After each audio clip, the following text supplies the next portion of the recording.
There it is. Do you feel like you're gonna fall out of What's this chair? happening to my thing here? It's Hey. like it's moving, or Oh, like a aptasia, pest in my life. flatworms. Or Brendan being a pest. Yeah, or just like What up, everybody? It's Ted from New Wave. We're here doing our New Wave After Dark. This week we are discussing. They are disgusting. Wait, they're disgusting. Pests. Kind of. The worst of the worst. Bum, bum, bum. And we're not talking about Caesar. We're actually talking about aquarium pests. Yep. I'll kick it off with probably my least favorite one, just because they're gross and they're ugly and they're kind of crazy to look at. The leopard paliclad flatworm. Yes. Bum, bum, bum. These guys are kind of the giants of the flatworm family. They will go after anything snail-wise and a lot of your other crustaceans, along with some coral as well. So make sure, be cautious of that. Really, you will be able to spot them. They're ginormous. large. Ted showed me a picture yesterday. It was the size of a 5-gallon bucket. Ginormous. Huge. Yeah, I was on the internet because he's never seen one. So I was like, hey, let's take a look at this. And I found one picture on the internet, and it was in a 5-gallon bucket, and it went tip to tip in the 5-gallon bucket. Wow. It honestly, like, I looked at it and I was like, ooh. They are lovers of LPS corals, by the way. Yep. So you will find them, or you can find them, in a lot of your meteor corals. So acanthophilias, we've seen them. The issue with them is finding them before you put them in your tank, because even if you do dip for them, sometimes with those LPS they can tuck into the skeleton, and then I've dipped several acanthos and then left them in the rinse water, and then sure as shit they come, or sure as crap stuff they come right out. Not That even. was- Hashtag not kid friendly. That Yeah. means you're a pest. Yep. Yeah. Because they like LPS. They do. Yep. I'm so, not a pest. I'm a nuisance. It's different. Don't worry, we'll get into some SPS pests too. Mm-hmm. They're there. Yeah. They're there. other LPS pests, since we're talking LPS. Let's keep in with the flatworms. Euphilia eating flatworms. A little bit different style than your leopards. Obviously not as large. A little bit smaller in stature, but definitely equally as dangerous. Pretty much the name sums up what they go after. Doesn't downplay that they will eat some other LPS, but for the most part, they are going after your Euphilia. What should you look for? Skeleton. Pretty much you're looking at your skeleton there. Eggs are going to be your number one telltale sign that they're in there. They're kind of like a yellowy orange coloration in their eggs.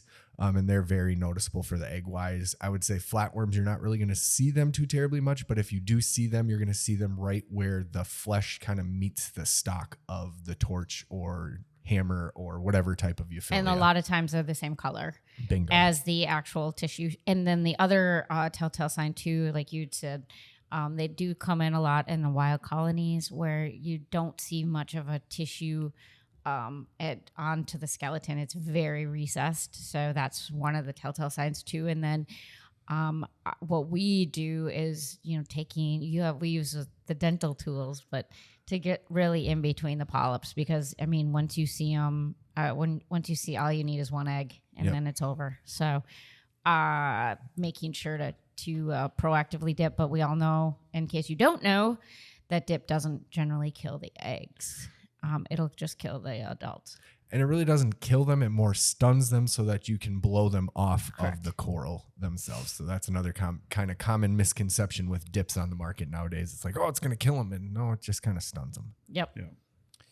So let's say I have LPS, LPs. LPs You eating dropping flatworms. records? What are my next steps? I noticed it in my tank. What should I be doing? Next steps are, let's use an example of my torch colonies are looking like crap. Recently, I found one on my favorite torch. What I would do is I would take the infected colony out. I would probably cut the head off that's infected, and then I can kind of treat that one separately from my main colonies. Granted, I still am going to do a dip routine on the main colonies just for preventative measure, but that more infected one is going to go through a lot more rigorous routine. For instance, the Euphilia eating ones, through my research, their cycle is about 3 days. So guess what's going to happen on that third day? You're going to be re-dipping, and then you're going to continue that cycle for about a month or so to really kind of stop the cycle in its tracks, really getting rid of all the eggs and the possible adults that are in there. With your main display, let's say there's 5 or 6 different ones, I would probably do it once a week, just kind of preventative, making sure that you don't have the transfer over of them. Because with any type of flatworm, they attach to anything and then they can start growing, start laying eggs, doing their business. It doesn't unfortunately take two to tango with flatworms. It only takes one. And unfortunately, it's a long process to get rid of them. But Yep. It's not a quick or easy eradication by any means. It's months of hard work of doing I think it. we see it a lot more now that we've, that torches are coming from all over. I mean, back in the day. Yep. And you can also see for our Project Homegrown, when people bring in like older colonies, you see like the tissue is all the way. I mean, you can't even frag it because the tissue is like all the way down the stalk. It's fantastic. So just it is important as much as to dip, but also having an observation area if you don't have a separate quarantine for corals, just to make sure. That's why we at New Wave, I know we condition a lot of our stuff first. We say condition versus quarantine because we watch them. We do everything that we possibly can to keep them healthy. But that I think that's an important point to make as well. yeah.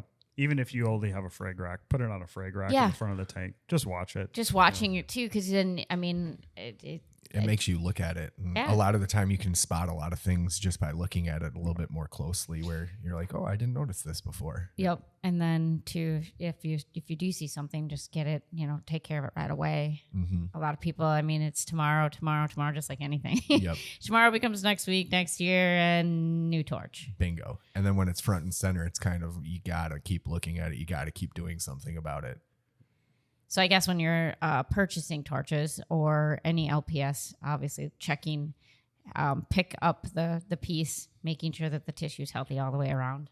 I always like to say, let me see the flesh bands, because that's the best We're part. talking about corals. I know, that's what I'm talking about, Caesar. This just got awkward. In your speed dating, I don't want to know what you asked about. I told you that it's supposed to be in confidence, Jen. Jeepers. Not no more. I know. Yeah, like my dad always said, I'm the editor of the Daily Blab. Other LPS kind of nuisances, pests out there too, I would say vermitent snails or vermitilli snails, however you pronounce it correctly. They're kind of the worst of the worst. I think this affects both SPS and LPS, but I think LPS a little bit more so because that like slime stuff that comes out of it can really mess with the tissue How a do lot. you get rid of those though? Very carefully. No, I'm just kidding. What I do is I use the dental tool, the dental pick, and I actually go right into the hole and kind of crack the little shell out. And then I'll take a glab of glue and smear them shut. You can do that. Another thing too is when you're getting new frags, making sure you just clip them off. I sometimes do when we get colonies and like even torches. If you have a frag saw, I just I shave off all the way around. You'll notice a lot of them coming in on trumpet corals, Yep. or other colonies that are a little tighter where you can't see in between. Bumblebee snails can help as well. But again, you have a 200-gallon reef tank and you have, I don't know if you guys remember, you probably do. They won't know the last name, but Ramon's tank. I mean, there are so many vermitid snails that you'd go and scrape the tank, you'd come back bloody. Yep. Because they were just so sharp and huge. But they do send out that one way to tell that you do have a living one is they send out that stringy, I don't even know what it is. Yeah. It's like to collect food, I'm guessing. You stir up like detritus, and you'll just see a bunch of slime Strings, all around yep. the rocks.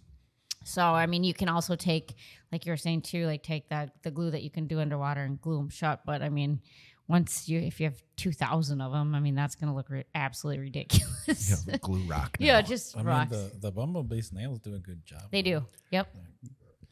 If you throw a few 20 in there, I was Yeah, gonna ask, exactly. what's the ratio? I of don't know if bumblebee there snails? is a ratio. I think it's just time because when I had a problem like that, I think I threw 10 and took care of it. What size is your tank? That was 75, the one before. Yeah. that. Okay. So, And it was covered though, so yeah. So maybe a snail or two per gallon-ish. Yep. Yep. If that. Depending on rocks. They're and not gonna. infestation. You'll be able to see it too.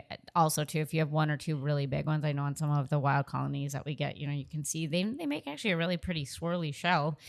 You can remove them, but if you just if you're doing what you were kind of saying, where you just kind of nip the tip off, it's not going to kill the snail. It just sucks right back in. So you actually have to get it at the base. And it's a hard outer shell, so yeah. you really have to use brute force to snap it off of there. Coral cutters works pretty well. Yeah, Yep. bone cutters. That's what I was gonna say. So I hate vermin Is snails. what about bristle worms? I'm think on this the is- fence with that. I think this is a common one where people get really like, is it truly a pest? Because yes, it does do some benefits, but also yes, I would classify them more because of how numerous they can get. Yeah, I'm going to throw myself under the bus, or I'm going to throw my husband under the bus, and I'm going to talk about. Oh man. Yes, I'm going to talk about bristleworms. Okay, because 1 or 2 bristleworms not a big deal, but when you way overfeed, as my husband loved to do with the scolies, I mean, literally, it was like the sand bed turned red when he would put pellets in to feed the scolies. And so at that point, absolutely huge pest. And I don't care what you put in there. You can put a 6-line. You could put 12 arrow crabs in there. I mean, those things were thicker than my pinky. And they were everywhere. That tank was That's- scary when we tore it Yes. The sand bed came alive. So Like, it was just- I'm literally going to throw myself under the bus on that one. So, I mean, 1 or 2, keeping them at bay. But I mean, generally speaking, if you have really high nutrients, which we did due to overfeeding, you'll have, I mean, they just keep going and going and going and going. But that's the thing though. Like if you're not overfeeding and Correct. you don't even have to worry about them. Yep. You'll never see them That's true. because there's so few in there. That's Yep. true. And so then at that point, it doesn't become a huge deal. Yep. But there's always, that's why I'm like, I'll throw myself under the bus hands down. And you can always tell an established tank. I mean, generally speaking, an established tank is going to have some. I mean, that's just the way it goes. It's just keeping it under control. Yeah. What are your guys' preferred maintenance for bristleworms? Worm trap. I know Jen just mentioned arrow crabs, 6-lines. I heard melanarises too. Yep. Coral banded shrimps. Do think- they? I'm questioning that one. Okay. I'm not I didn't sure. know that one. But Yeah. that's I've awesome. seen one eat one. I don't know if all I of them could see do. I could see it, but- but I know the arrows definitely go after it. We had a huge one in the shop for Yeah. a while, and I fed them all the time. And unfortunately, I don't want to say this, but it was really freaking cool. to Yeah, watch it 'em was, just- yeah. When you put that one in there, I was like, okay, the arrow crab, I mean, they're like dainty and those little skinny legs. Yep. And this thing was like thick. And I'm like, okay, sweet. It's going to be the battle of who gets it. And we put them in this little teeny box. That thing went after it in a second. Oh yeah, And I don't they know if get you've it. had, we should actually put pictures of it. When I went to Augsburg College, they did bristleworms under a microscope. They're absolutely beautiful. Oh, that is- If you look at, their little bristles that Yep. make your hands super itchy. If you look at them, they're like crystals. They look like almost like beautiful snowflakes underneath a microscope, but don't touch them.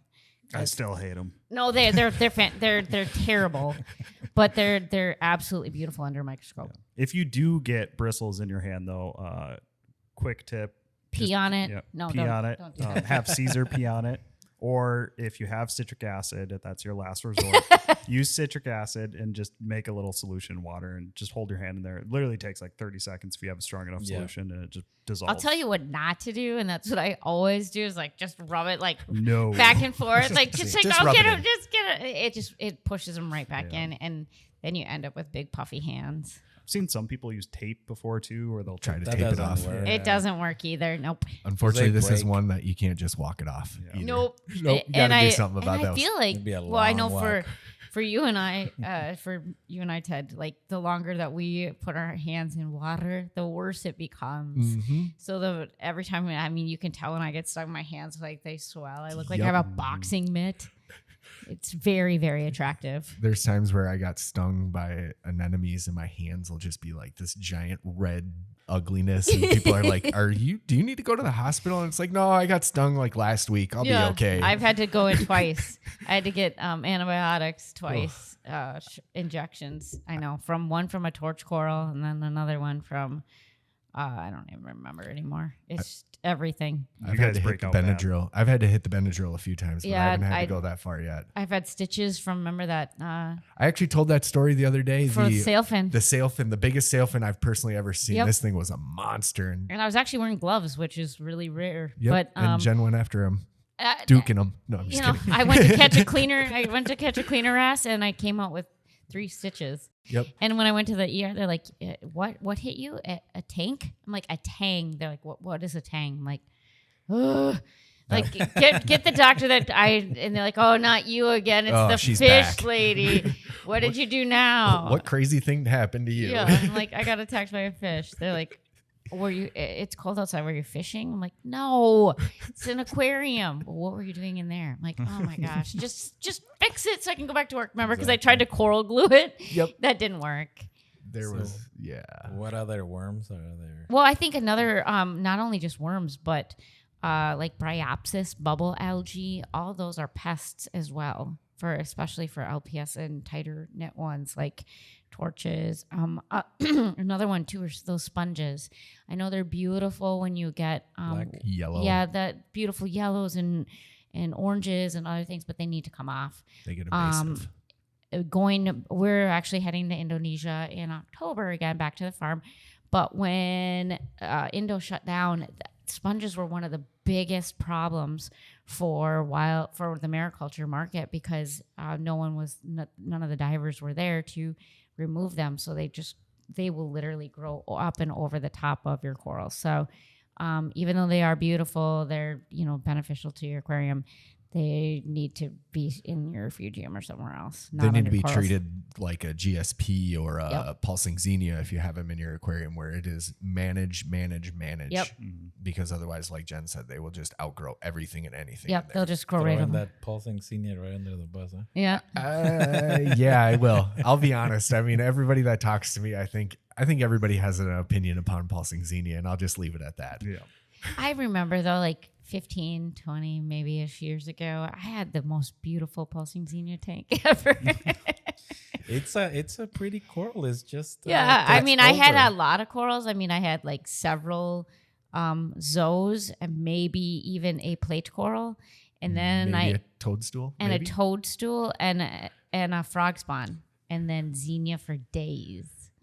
Different styles, probably too. You can't get it off either. No, it's the worst. So that is a pest too. So, I mean, just I think that pests are obviously like bugs, but then thinking of outside of or inside of the box, I guess, is also algae and other things too.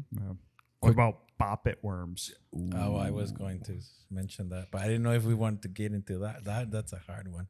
Boppet worms? Well, just spotting it. I mean, it's hard to spot them. Can we find that picture of the one that we picked out, Caesar? Oh, that one was 4 feet long. I only have that was not exagerating. I think I only have it in the bag. It's more like picture. 5 feet, and it was in 125. It was in I have yet to hear Caesar scream that high pitched. And for those of you, we'll try to post that it. Did not happen. Well, so what happened is, I mean, this was a 4-foot tank. I don't scream. This was a 4-foot tank, and we were moving it. We transferred into a 6-foot tank. So we had a big, massive, it was a colony of Monty? Yeah. Monty. So Monty, and I didn't want to bust it up. So Caesar's holding it up, and I saw something moving. And he goes, don't freak out. No, I didn't. I said, put that down, please. And you're like, what? Why do you mean? I'm like, I suggest you put it down right now. And you know what I mean? And so he just kept asking questions. I'm like, put it down. And then he put it down, and then he saw it squirming through. I mean, this thing, I'm not kidding. It had to be at least an inch thick, don't you think? Yeah. It was bad. Yeah. And then, so it wouldn't come out. We had no idea. I thought maybe 12 inches. It would not come out. So we left it over. We set on top of a bucket. Yeah, set it on top of the bucket and let it come out. And it just kept coming and coming. Dropping. Oh my God. It was so, so then, that's when Caesar was screaming and Tom was less than impressed. I don't scream. Yeah. And then I picked it up, and I mean, this thing was taller than me. And then Caesar's like, take it, let me take it home and my girls can play with it because they like Caesar. Yeah. He's like, he made like a bobbit snow globe and let him shake it around. We froze it in the bag with water. Yeah.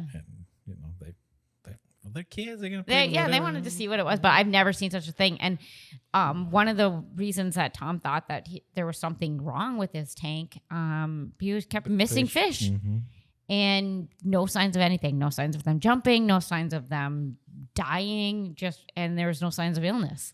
So, I mean, and he never saw it either. he never, ever saw it. So, and the only other time we had one in our nano tank, back in the day, we had a little 35-gallon setup, and the corals kept getting destroyed, moved all around, tipped upside down. I had no fish. We had no fish in there. It was Logan that found it, and poor guy. I mean, that's the guy that. How big was it? 20 inches. It was pretty big for. It was for a nano tank. Is that the one the white nano tank that had 2 clownfish at one point? It might have been, yeah. And I mean, poor guy, because he's the guy that like picked up emerald crabs with the tweezers, and he's the one who actually found it. That was not a good day for him. I didn't think he was ever going to put his hand back in water. I thought he was going to quit that day. Yeah. To be honest, like, yep, and I'm done. And worms. Yep. Because they're, and for the most part, if you're looking for, there's a few, like what Jen said, where fish are going missing.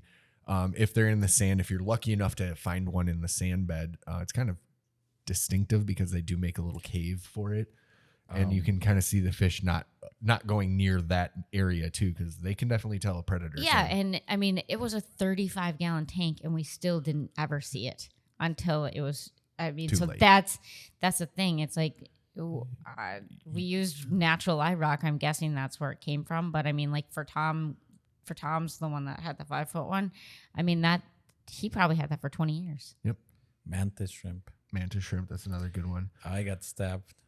Really? Well, when we have the client down in Mankato, That was good. that client knew that it was there, but he never told anyone. And I was moving a colony of frog spawn, and I felt a stab. Ow. Yep, and I pulled it. It was bleeding, and I'm like, "What the?" So then I see the little, well, not little. It was probably like 4 inches on the corner of the tank, and it's not the one that has like the, what do you call it? Well, there's 2 different types. There's a this puncher one and has a 2 stabber. spears. Yep. One on each side. Yeah. Yep. And that hurts. Yep. Oof. And each one kind of goes after different. I love mantis shrimp. I'll be honest. They're really weird, but that's why I think I like them Like so the much. peacock mantis? Bingo. Yep. Yep. Yep. There's multiple had a- different subspecies. I had a of them. client that it was actually pretty neat. He had it. It was in just a species only, obviously, just for that. And he made like these raceways with PVC. And Oh, yeah. yeah, so but he kept the bottom bare so you could see underneath, and then he made it like half circles so you could see him underneath, like Cruise just around. cruising Yeah. around. It was actually pretty cool. But again, yeah, they're not meant for pets. They're Yeah. meant to stay in the ocean, and they're Because how they get big. Don't They get huge. I mean, certain ones can get monstrous to a point where I know certain Caribbean islands hunt and eat them to that size. I didn't know that. I seen that too. And I'll just leave it at that. I won't go into any detail about that. Okay. Shout out my brother. He ate one. Oh, I wonder if they taste just like shrimp. They do. He said it was a combination of lobster and shrimp because of what they eat. They all are I predators. suppose. So unfortunately, so That'd be delicious. I yeah, it was bet. pretty good. I feel bad for people that have shellfish allergies. Yeah, because there's a lot of delicious shellfish. People ask that. They're like, "Well, you're in aquariums. Do you eat crab?" I'm like, yep. Like, Do you oh. eat sushi? It's not like I've just said I ate Nemo. You know what I mean? It's Like, called king crab, and we don't keep those. yeah, I know. So, Nope, just baby crabs. No. remember yesterday when we were doing that tank, and they're like, "What can we?" It's a 600-gallon tank. They're like, "What else can we put in here?" They're like, what did they want? A shark A sea turtle and a shark. and a shark. I'm like, well, sure. Let's just throw a dolphin in there. Let's But we just put a throw. whale in there. Yeah. It's like your tank is 600 gallons, not 6 million gallons. Like, don't be a jerk. Don't Goliath be that. grouper. Yeah. Oh, Send it. They have 2 of them. Oh, yeah. They have Wait. 2. serious? Not Goliath. Oh, Gopers. okay. They have a Goliath. panther and a blue spot. No. I mean, a panther is bad enough, Yeah, but it was like, a seriously? Goliath. I was like, No. dude, do these people not know? Like, those things will get as big as that aquarium gets. Oh yeah. No. Yeah. Anyway, Yep. that's Sorry, sidetracking. that's neither here nor there. But Yep. yeah. So these people that have huge, beautiful tank. Please don't put a sea turtle in there. No, those are meant for the ocean or zoo aquariums. Yes. The one wanted a What about baby whale, killer whale. what Yes. about SPS pests? Because I know there's a few specific SPS pests out Yep. there. Red bugs, Yep. white bugs, black bugs, flatworms. What type? Well, you're just naming off stuff. Well, how do we see them? How do we know what's going on? Talk to me. Jen?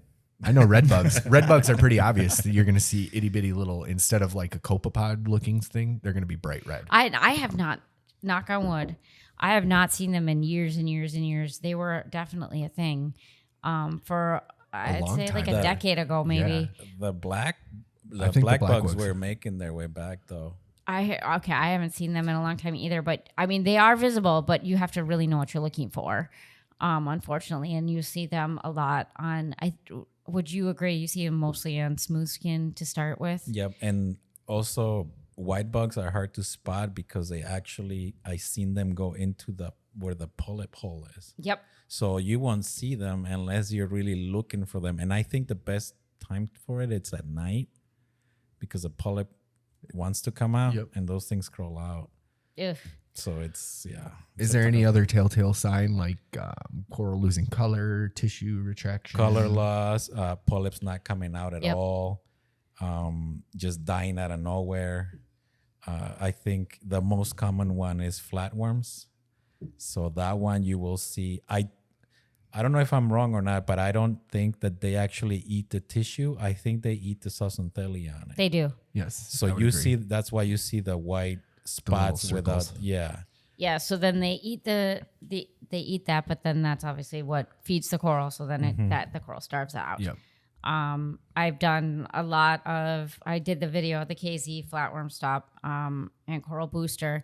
It does work. works. We don't know really how it works, but it does work. But so it's not the end of the world, but clearly you want to make sure that you know where you're getting your corals from. Dip them, obviously, and then watch them and then redip them. Because again, just like everything else, it doesn't kill the eggs. And if you have a stable SPS tank, don't lose faith. Don't like, tear it down, because I don't know, people are scared of flatworms, but it's really not. I'm gonna get in trouble, but it's not that big of a deal when you know how to manage them or get rid of them. Yep. It's scary when you're looking at it because it's like, oh man, that's a little thing in my tank that's able to eat all of and my it coral. sucks. Yeah. And if you let it go, just like anything else, you let it's one gonna go. dandelion in your Exactly. lawn. Yep. It's then going to take over. It'll take over, or I'll use zinnia. You have one little, you know what I mean? It'll take over, but Or like when you don't see that one polyp on back of the rockwork until it's too late. Yep. yes. And so, I mean, there's been, I think the telltale sign, the easiest way to find them, generally speaking, is if you have smooth skin acros. They seem to go after them for some reason the fastest. Yeah, look at your colonies. A good way to look at them is that when the lights go off, try to look underneath the colony, and you'll see all these bite marks on them. Yep. And then you can also take, like we do to when we're conditioning our acros, is like, blowing them off. Sometimes when they're big enough, you can actually see them. Yep. Unfortunately, you can't always see them. Use a maxi jet. I mean, the coral is not gonna suffer if you momentarily blow it off with a powerful. Yep. You're not gonna blow the skin off Nope. or anything. Just do it. You'll see. If you see one out, that's If you do it during the day, it's perfect because your fish love to eat them. Yeah. The wrasses will follow you around like, ooh, snack time. Snack time. Yeah, another telltale sign is if you have a bunch of SPS in your tank and they're all colored up beautifully, but you have one that just is randomly losing Yep. color. And it seems like millies are also hit hard. Yeah. there's one coral that I've seen. It's like the canary in the coal mine. It's the tricolor or something. I Oh, the think it's- Nana? Yes. Okay. And also the pink Cadillac. I don't know why they love those Pink two. Cadillac. I would agree with If that. you Well, doesn't everybody like pink Cadillacs? True. That's true. But they especially go for those two. That's how. If you see that specific colony doing something weird, try blowing it out, and you'll see if it's probably. And You're if you do have an established tank and you have one, like Brendan was saying, one struggling colony, sometimes it is, it's to save your face, cut off your nose to spite your face. Yep. You might need to just remove that colony, and if you don't have a quarantine area, just remove it and get rid of it, because it will be an uphill battle. It's something that you can definitely manage, but again, it's not something that you'd want to if you can risk. avoid it, Yeah, avoid it obviously, but there's definitely ways that you can to keep it under control. Yeah. Flatworm stop, coral booster, daily blow off corals. Yep. Wrasses, but a lot, even wrasses. I mean, they're hard to find them. they are, and a lot of those colonies are very tightly knit. I mean, Here's the issue with that. I think people should get that idea out of their head. If the fish can't see it, it's not gonna eat it. right. And no wrasse can actually see the little tiny ones that blend into the coral skin. Right. And sometimes they can't even get in between. That's the what I'm saying. colonies. The colonies are so tight. And then so like a lot of times you'll see in the middle of your colony, you're like, oh, I have a little dead spot. It must be algae. It's like, if you ever need to, just like Caesar said, if you have the opportunity, pick up the corals. A lot of times you'll be able to see bite marks right away. And I mean, then you get that icky feeling in your stomach. You'll get, sit down, cry it out for 5 minutes and get over it. And we'll move on with our day and get it taken care of. But, just be honest about it. There's not like you could add 37 6-line wrasses and you'd still could potentially have a problem. Well, I mean, like Dr. Sanjay or whatever, he has a big 500-gallon, and he flat out said it. I have flatworms, and his corals are doing just fine. Reason why is because he's got a lot of fish, and when he has to get them under control, he just blows the colonies off, and the fish eat them. Other than that, his corals look wonderful, even though the pest is there. Yeah, and I mean, to be honest with you, most tanks with like large aquariums, it's hard to believe that there aren't some pests, even when you try all of it. Yep. I mean, all of our corals come from the ocean, right? And we didn't just manufacture these pests. The pests are in the ocean too. They don't have coral booster and flatworm stop. However, they do have high tide and low tide to in and out, and a lot of different fish and a lot of different you know what I mean? So there's definitely ways to combat it, but it's important. I think that's our biggest goal is to tell you or to educate you on what to look for and then how to take care of it if you need it. Another big pest that we can touch on that's very specific to certain corals, money-eating nudibranchs, which if you get those, to be honest with you, the sad day I had them about 15 years ago, and the only way that I actually got rid of them was to be money-free for 9 months. Their reproduction cycle is just too quickly to get ahead of dipping. That's why there really hasn't been a good solution to Monty eating nudies. They literally, from what I've found, is it's under like 12 hours that they reproduce.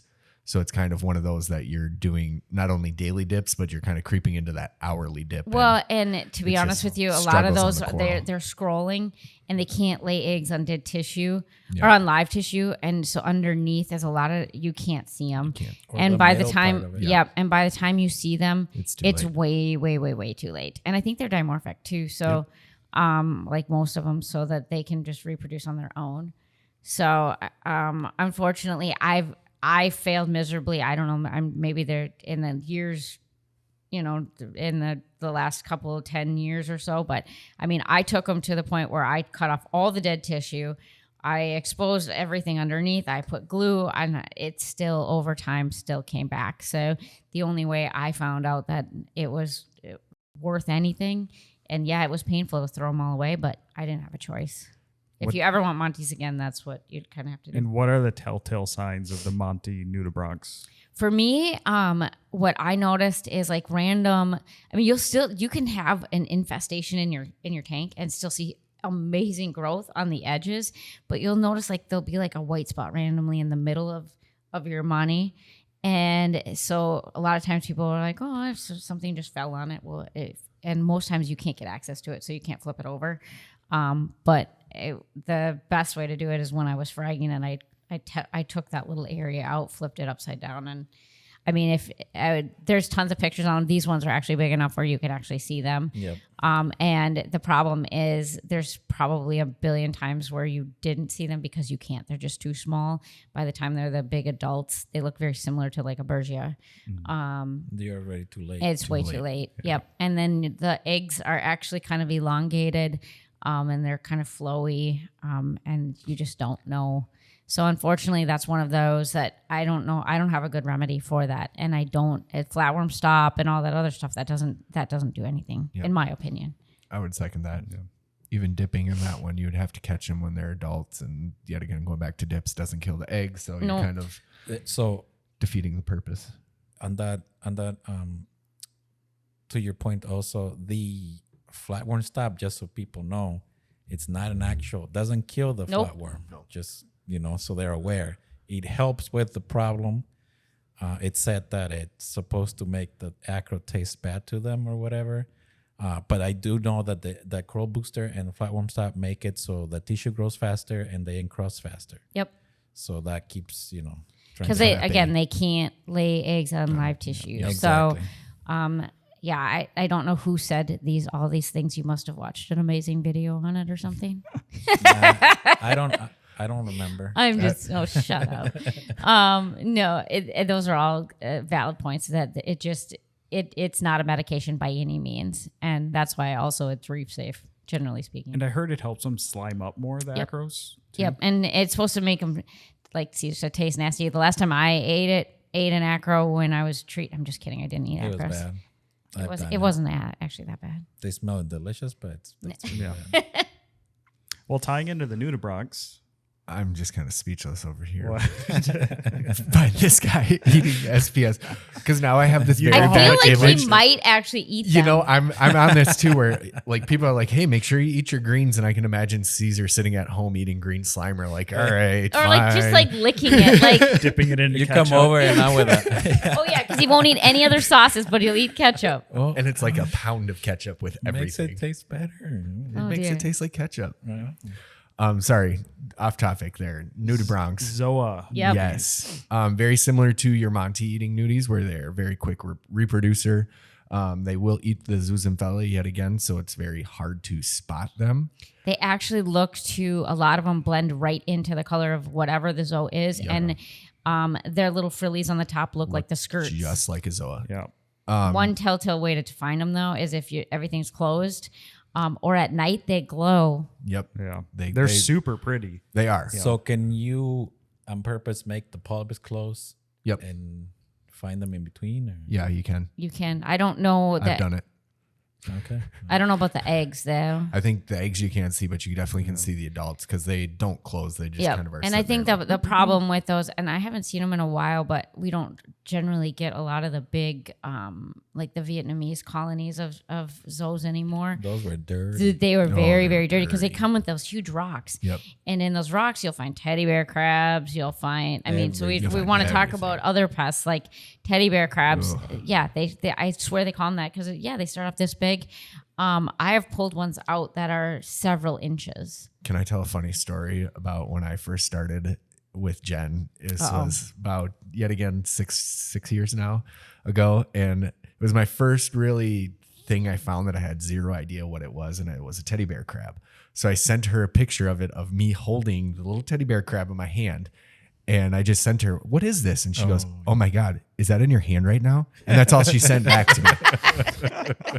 And I kind of like took a moment, and then I like called her and I'm like, "What's going on?" And she goes, "Get that crab out of your hand." And I'm like, "What?" And she goes, "It's poisonous.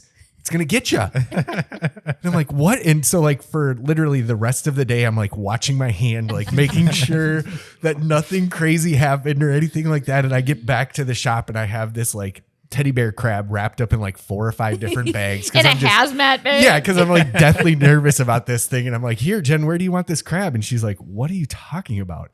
And she's like, and I go, "The crab that's venomous." And she goes, "Oh, I was just messing with you. He doesn't do anything like that." For this day, I've always remembered What teddy a bear jerk. crabs because of that. Yeah, so they just come on the dirtiest of dirty rocks. And so that's part of the problem. What a with those. jerk. Right. Yep. And for the record, they are not venomous. They only eat stuff. They can pinch you. As Ted found out. They eat acros. Yep. Oh, yeah, they do, and that's how you can find That's where we find them in the acro. In the acro. in the acrom. Yeah, Now, do they eat the actual acro, or are they another one where they're eating the polyps? no, Are they'll they- eat do the they polyp. full- They'll eat they'll everything. They just- the full strip calcium, everything. It. Yeah, they'll strip it down. to the Hey. bone. That teddy bear. Other, since we're talking about zoos, other pests for zoos, zoopox, which I haven't seen in a really, really I long haven't time. seen that. Spider thing. Oh, and zoo-eating spiders. Yep. Oh. Yet again, another one ugly. that I haven't seen since. Those are a lot. Those Vietnamese. generally come in the deep waters. We would find them in the deep water ones. So you would find them in like the blondies, the wild colonies of blondies. There's a couple other wild colonies. LA Lakers, I found them. I don't remember where we used to get them from, but they literally look like a disgusting little clear spider. Oh, thankfully I haven't seen them in years. No, I haven't either. Gosh, they're I've seen creepy. it on the internet and On the interwebs. interwebs. And is it the same process for nudies as far as getting rid of those spiders? Dip and I believe so, yeah. yeah. I mean, manually removal, watching them. That's why a lot of the, even when you get those big wild colonies back in the day, because that's all we used to be able to get. It was like, oh, I have this huge, beautiful thing, and you want to leave it as a whole. That's why, I mean, even with clove polyps too, they're beautiful, but they come with those rocks that have a lot of pests in them. Taking them actually off of the rock and discarding the rock. Mm-hmm. I found like very interesting new little shrimp that who knows, like pistol shrimps that I've never seen. Nudibranchs, I know that when we got that wild live rock, that's where we saw a lot of crazy stuff. I mean, I love the fact that we could get the cultured live rock. However, the pests that were on there it was insane. I mean, did that rock go directly into the tank? Just it did. It wasn't what I would have done, but I think for a refugium or for something that's that you can monitor, it's a great idea. Absolutely great idea. the only reason why I think I would do live rock, it's like I said before, to put it in like a remote fuge like I have. Just for the bacteria benefits and all that. I don't know. There's so Biodiversity. many. The biodiversity, Yeah. you can't match it. And so I would agree with that. But, I mean, we found polyclads. We found mantis shrimp. We found bobbit worms. We found teddy bear crabs. And, I mean, so what we did is we dipped it in what I call hot salt water. So we did it like at a 40 parts per thousand. And so a lot of them just came right out, obviously. But I mean, we got a majority, obviously, of everything. But you just never know. A lot of those with pockets, too. They can make little air pockets. And Now, for that kind of dip, let's call it a dip. Because how long do you think it's to do that? I think we only did it for 5 minutes. There was a recommendation as per the company that we got. I'd have to look it up. But I believe it was for 5 to 8 minutes or something like that. There's other ways that you can do it without destroying the biodiversity, obviously, on the, all the fauna and there, because there's a lot of beautiful macroalgae and stuff too. Mm-hmm. But again, there's a lot of sponges that you hate to discard, which I think would make a great refugium. But having that in your main display tank and then it's going to be an SPS grow out or an SPS display. You have all these sponges and then you put an SPS in the middle, it's just going to grow right up over it. And sponge is going to grow faster than your acros. I don't care who you are. The other thing is that people should consider when doing that is that you are going to lose a bunch of that stuff too. Yeah. Like you might like it and you might want to keep it, but you're going to lose it because it's not in the ocean anymore. Right. It's in your tank and you're Not probably getting going its to food. Yeah. And even when it ships in water, I mean, you think about how you feel after after travel for 24 hours, you feel like garbage. I mean, the water temperature changes, oxygen levels change. I mean, it's still, the integrity's still there, obviously, and it still has its place in our industry. I just don't know if it's from box to display is the place for it. I mean, if you have the alternative of having a separate tank just to cure the live rock, go ahead. Yeah. Send it. It was nice. It was nice pieces. They were great. What other crabs are there that are bad news bears for your tanks? So All of them. Gorillas. Did anyone have an idea? We find them several times. They have their pinchers have a different color on the tips and they're really sharp. They're black. We're pretty sure they're like... They're little teddy bears, I think, or a version of teddy bears. Teddy bears will be brown with like the little black tips on them. Yep. Gorilla crabs will be like, they look very similar, but I think they're darker. Yep. The rule of thumb is if their pinchers are sharp, out. If they're flat, generally they're algae eaters, like an emerald crab. I made the mistake. There are such thing as a red emerald crab. Yep. I ordered red emerald crabs in, and a person that used to work for us ordered red emerald crabs in, and I put them away, or she put them away, and then I was looking through her stuff. I'm like, oh my god, we have all these pest crabs, and I took them all out and I threw them all. I got rid of them, and I'm like, oh my gosh, we had this infestation of these bad red crabs all over. And she's like, yeah, I ordered them in, and they were like extra $1 or $2 each. I'm like, oh, I just threw them away. So yeah, but the rule of thumb is when in doubt, throw it out. Yep. Or throw it in your sump. Yep. Yeah, like your fuge if you have. There's a little nice pest fuge. snails too, like the blood-sucking snails for clams. Blood-sucking snail? Yeah, there's quite a few different Yeah. snails that are like boring into the Yep. clams, or So some those- LPS have boring snails. So is a clam considered on its own just a clam? Yeah. There's no like like LPS or SPS. No, clam is of its own Yep. classification. All right. And I can't don't remember know. the full scientific name of it. Yeah, and but- I'm not sure about dipping. There's some people that do freshwater dips, or some people that do other things for clams. I don't I have think they recommend just scrubbing with a Yep. toothbrush. Yep. and exactly. Having wrasses, because the wrasses actually do like those little snails that are on Yep. the shells. So I can't remember the name of it now. I should look it up and see what the name of the actual snail is. It has like this really little. It's like a beautiful spiral shell. they're like cones. Cone snails. Yep. Yep. That's what There you they are. go. Other pests that you guys can think of, so we can I know we could talk about pests all day long. I think the most common one that Is we Greg? get asked is Greg, yeah. And besides Caesar, Aptasia. Oh, yep. Yes, that's a good one. Forgot Now, about that. Again, Glad you it's brought not it a up. pest. It's a nuisance. It's different. That's just, I'm we're a talking about. nuisance. I'm not a pest. We're we could- Yeah, I don't know. either here nor there. It's on the line there. So that's actually a really good one. I'm glad that you brought that up. What's your guys' favorite way of eradication? And forgetting about it is not going to work out on this one because they will multiply. And My they will favorite, take over. my Copperman. favorite, hands down, Bergia nudibranch. And a lot of people are realizing that, which is why it's so hard to find Bergia nudibranch. What about right now. wrasses? I have a tank full of wrasses. Are Bergia nudibranchs going to work still?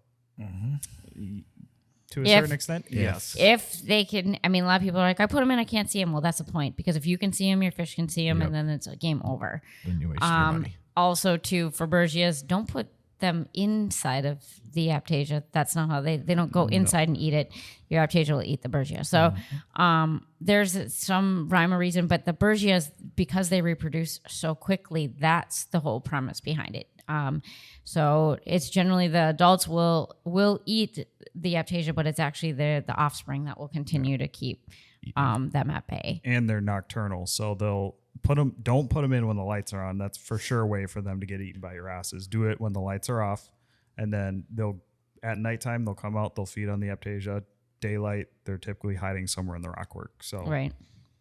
They're slow, but slow and steady wins the race on that one. Absolutely. The other thing too is if you see it, remove it first and foremost. I know a couple ways of not to do it, and that would be like to take a toothbrush and just rub it, scrub it right off. Yeah. That's going to spread them real quick. Like, Yeah, that's helping them. Yeah, so don't do that. Also, just pretending that it's not there. That's not not going to an work answer. either. There are some fish that will eat them.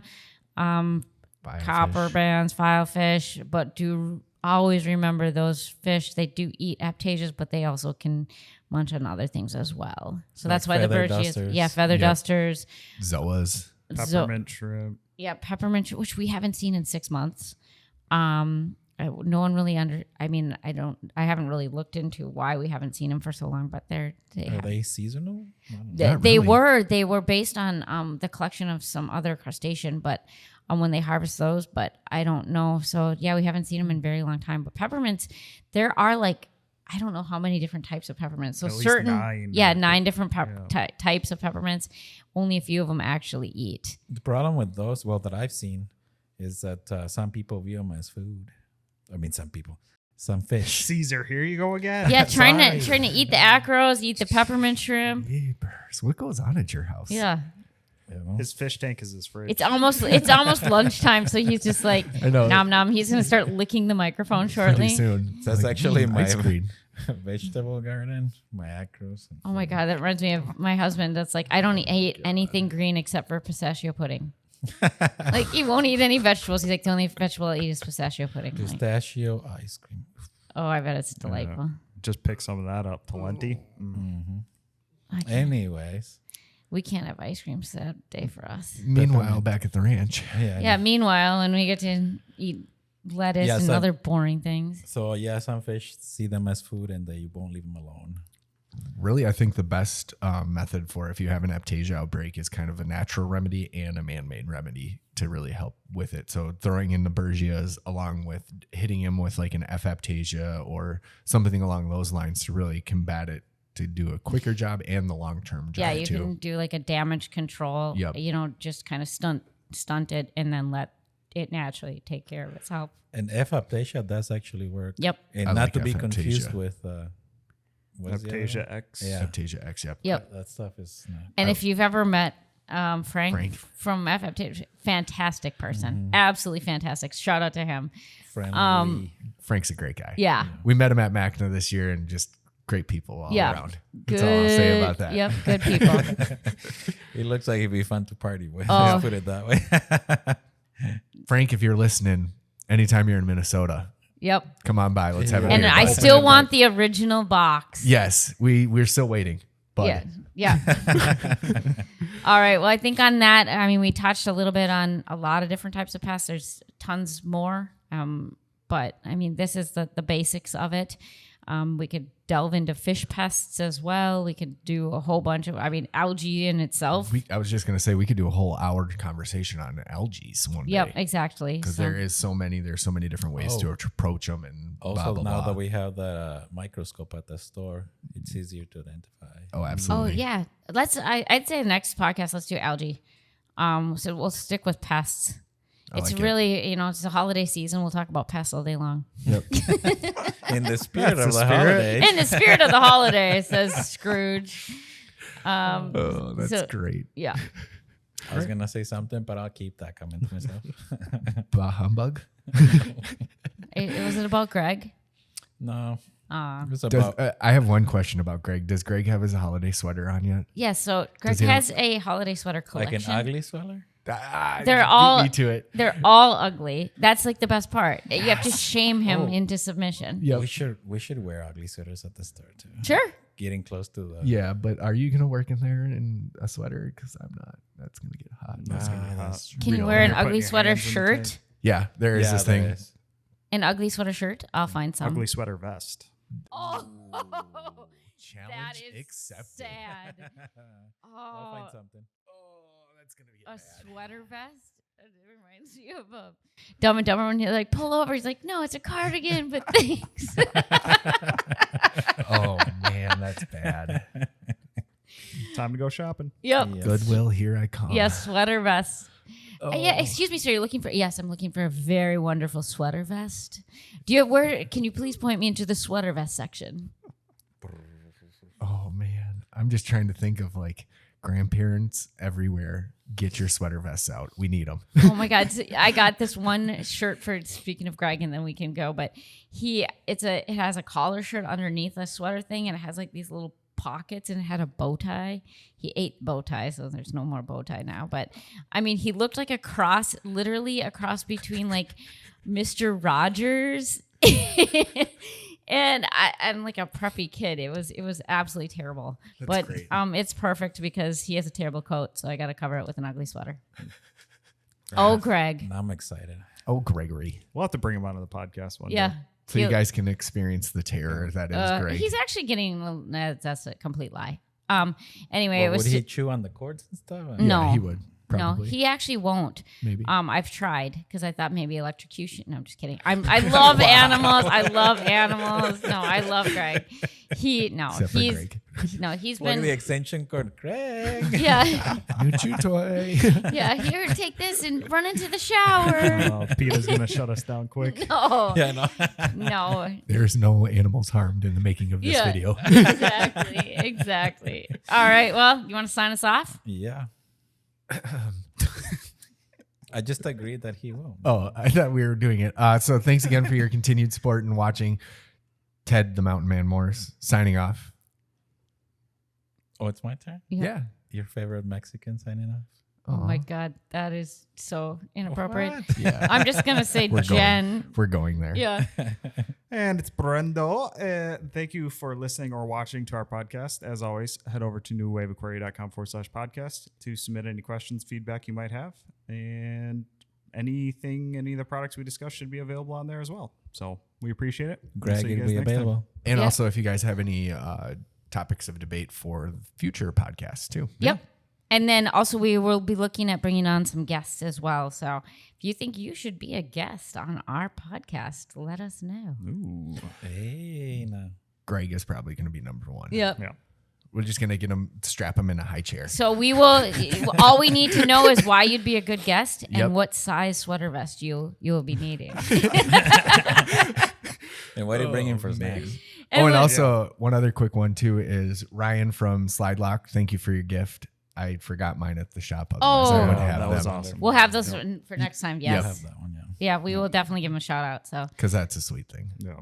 awesome. And a total fish nerd. That's all I have to say about that.